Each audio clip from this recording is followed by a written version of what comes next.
Une petite serpiente était entourée de flammes et semblait sur le point de brûler. À ce moment, un homme fort planta son bâton en bois dans le feu, permettant à la serpiente de grimper dessus pour s'échapper. Une fois sorti, il versa de l'eau de sa gourde pour la refroidir. En réalité, cette serpiente était le fils du roi des serpents. Pour remercier l'homme de lui avoir sauvé la vie, elle voulut l'emmener rencontrer son père. L'homme confia ses moutons à un petit âne et suivit la serpiente. Ils marchèrent le long d'une rivière jusqu'à un épais forêt. Soudain, la serpiente glissa sous une grosse pierre et demanda à l'homme de la déplacer pour entrer dans une grotte en dessous. Sans hésiter, l'homme utilisa son bâton pour soulever la pierre et découvrit une grotte avec un escalier. Il descendit. Tout à coup, une lumière vive l'aveugla quelques secondes. Quand ses yeux s'habituèrent, il vit une prairie scintillante, comme faite de diamants. Après l'avoir traversée, il arriva devant un palais majestueux. À l'entrée, deux énormes serpents gardèrent la porte. L'homme entra avec la petite serpiente et traversa plusieurs salles, toutes décorées d'or et de diamants. Le roi des serpents aperçut l'homme et agita sa queue pour appeler ses gardes, prêt à éliminer l'intrus. Mais la petite serpiente se précipita vers le roi, grimpa sur lui et expliqua que cet homme l'avait sauvé du feu.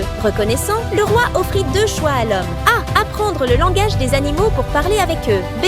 Recevoir un sac rempli d'or pour vivre dans le luxe. L'homme était perplexe. L'or semblait plus utile pour sa vie actuelle, mais il savait qu'une telle occasion ne se représenterait pas. Après réflexion, il choisit d'apprendre le langage des animaux. Le roi l'appela. Malgré sa peur, l'homme s'approcha. Le roi siffla doucement près de son oreille. Et soudain, l'homme comprit les animaux. Ensuite, il salua le roi et la petite serpiente, puis rentra chez lui. Sa vie reprit. Il continua de garder ses moutons, mais maintenant, il comprenait leurs besoins, ce qui l'aida à mieux s'en occuper. Un jour, alors qu'il était assis sous un arbre et regrettait de ne pas avoir choisi l'or, il entendit deux oiseaux parler au-dessus de lui. L'un d'eux dit « Si cet homme savait qu'un trésor est enterré sous cet arbre, il serait déjà marié. » En entendant cela, l'homme se leva, ramena ses animaux et revint la nuit avec une hache. Il abattit l'arbre et creusa. Bientôt, il trouva un grand panier rempli d'or. Fou de joie, il acheta un grand palais avec cet or, épousa la femme qu'il aimait et ils eurent deux enfants. Dès lors, il vécut une vie heureuse et prospère. Si vous deviez choisir entre une richesse immédiate ou une capacité unique qui change votre vie, que choisiriez-vous et pourquoi? Aime donc la vidéo et abonne-toi pour la suite.